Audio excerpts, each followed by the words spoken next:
drag all this out of the way for you.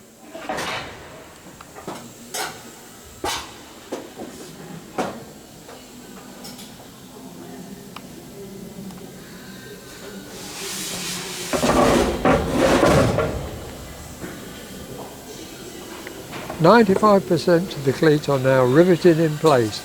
These connect the stringers to the formers.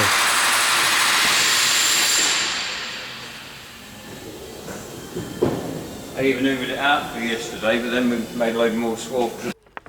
Dave's working on the last skin of the forward section of KB976 rear fuselage. Finished, then.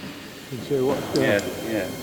And what? You just got to trim this off, have you? Trim that down, yeah, and clean it up, deburr all the holes, and then back on again for hopefully a final fit. Yeah.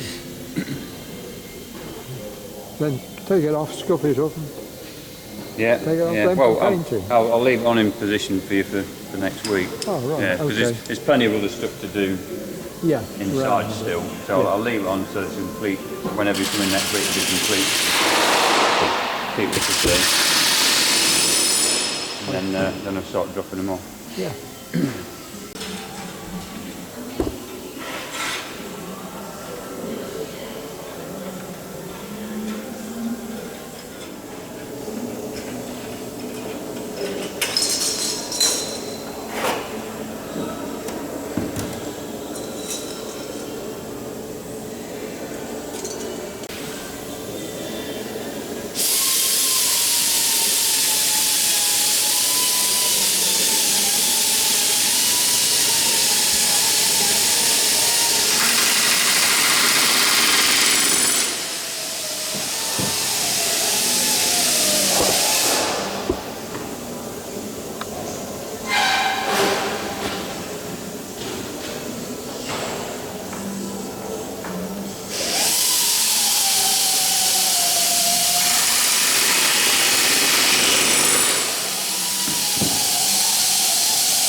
Painting. Oh, have you? Yeah, he's painted more than 3 days, and Bob's done in 3 months, I think. Yeah. Oh, has he? Yeah, because he concentrates on it.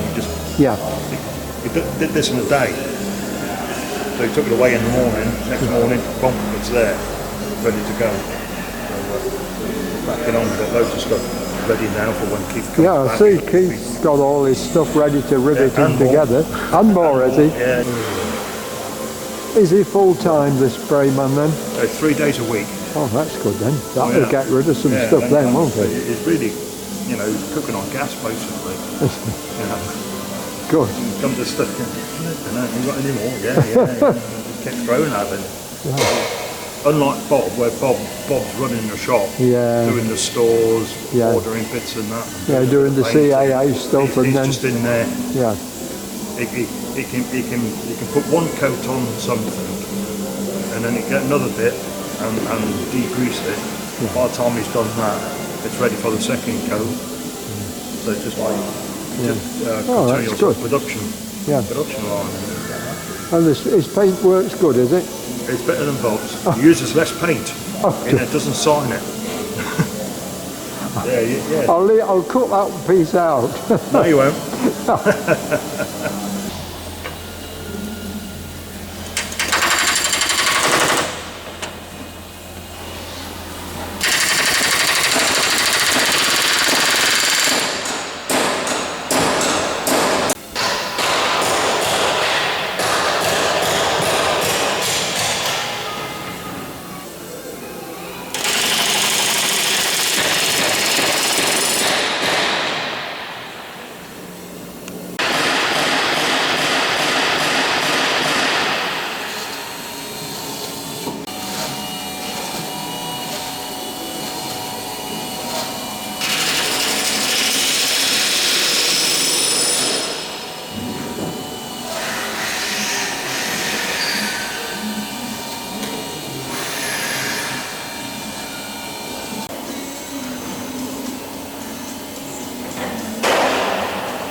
All parts are back from the painters, so Keith can rivet up forward section of number 2 fuel tank base.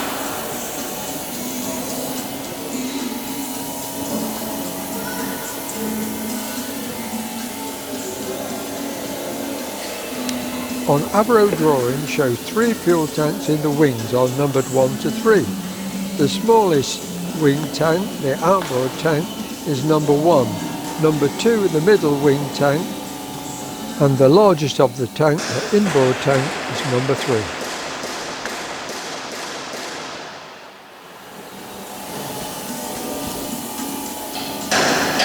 The toolkit is what is required for the CAA, is it? Yeah, well, yeah, to try and, well, because we've got a lot of volunteers and that are coming in, and we need to start doing a lot more tool control. Yeah. We're getting together kits, so this is for deep engine work. Yeah. You've got a standard array of spanners and things, and there'll be some screwdrivers in there as well eventually. You've got the specialist tools you need for doing block changes and valve work.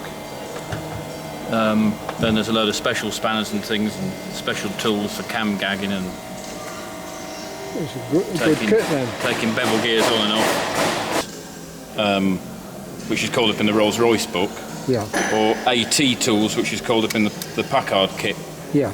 which is So they got all those on it. they were made by Snap-on. Yeah. So Snap-on ratchet, and these spanners here are Snap-on, but they're AT numbers, so Yeah. they're aircraft tools.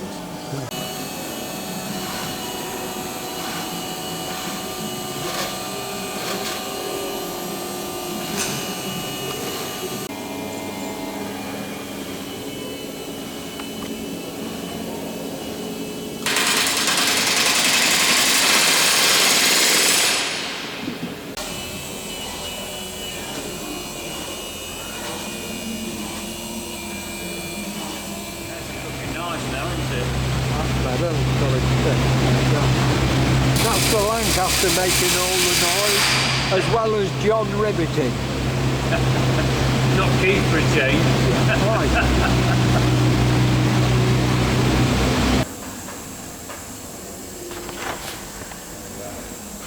Dave has fitted and skin pinned the last skin of the forward section of the rear fuselage of KB976 with the help of Phil. This is the Doncaster rear fuselage. Not riveted.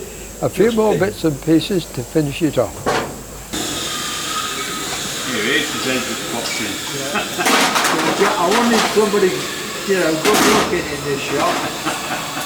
What, somebody actually working? Is that rolled to perfection? It is, yeah. No. And it fits perfectly. Damn, that's good!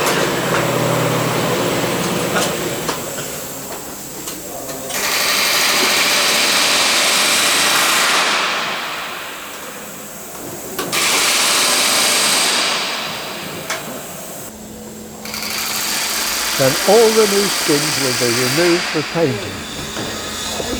In the next week they will erect a polythene type tent around the rear fuselage jeep to enable the structure to be spray painted. Just a few holes to go in along the stringers here. Just go fix them last few in. We left them out because we didn't know where the formers were going to go, so just putting them in now. Yeah. Just all little stuff that needs finishing off. Then the painted skins will be pinned back onto the structure and riveting will start. Dave's deburring the holes using a rose bit. There are still 1 or 2 areas what need attention.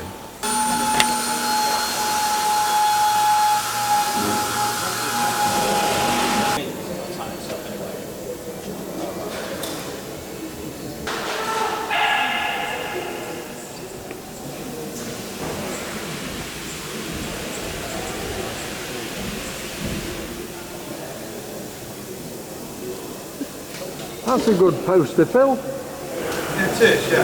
Help me build a plane.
Two comments I've received recently. One was from Peter about the lettering on the aluminium skin. Is there a right and a wrong way to fit these? So I put it today. He sees you're working on material with the numbers on one side. It doesn't matter which side. Doesn't matter. No, both sides are the same. It's just the way they're printed. Only printed on one side, but both sheets are coated both sides. Yeah. So it doesn't matter. Yeah, I did see that one. Yeah. The second was from Ed Storrow, who lives on the west coast of the USA. He wanted a closer look at the mini English wheel Keith was using in video 161, so I had a word with Keith. So what we got a fix there. Yeah, this piece is all fixed. That's like a C part. The bottom part's all welded in with a roller on it. And this piece moves here. So that's just on a screw. Yeah. And there's a spring there to let it to pull it up, yeah. So what we got there, do you think, inch and a half bearing and a 2-inch bearing, would you say?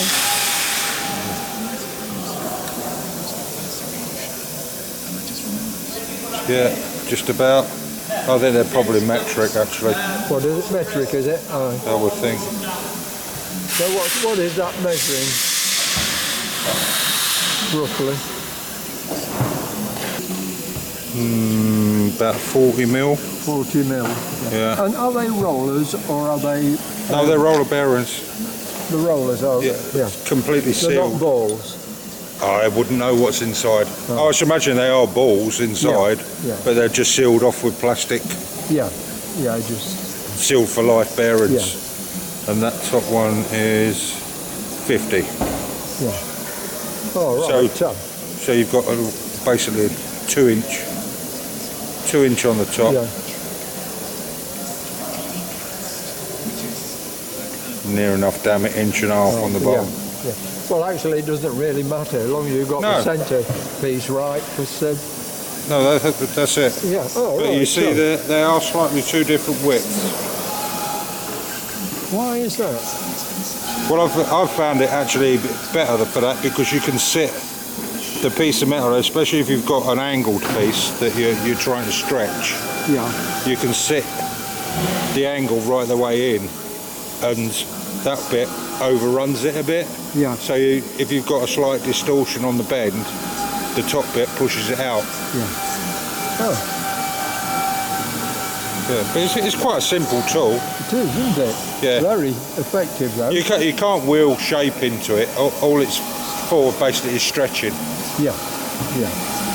It's limited to what it can do, but it's good for what it can do. Because they're both exactly flat. Yeah. There's no curve in them. No. No. I suppose you could make a mini one up, and if you shaped the top of them, you'd have to get them machined. Have a flat one on the bottom and a Is it an American tool, or was it made over here? I haven't got a clue actually. I bought it off of eBay. It was 50. Oh, did you? 50 quid. Yeah. I've had it for years. Yeah. I've never seen another one since. No. I don't think many people have what comments have got. Yeah. Yeah. Right, thanks Keith.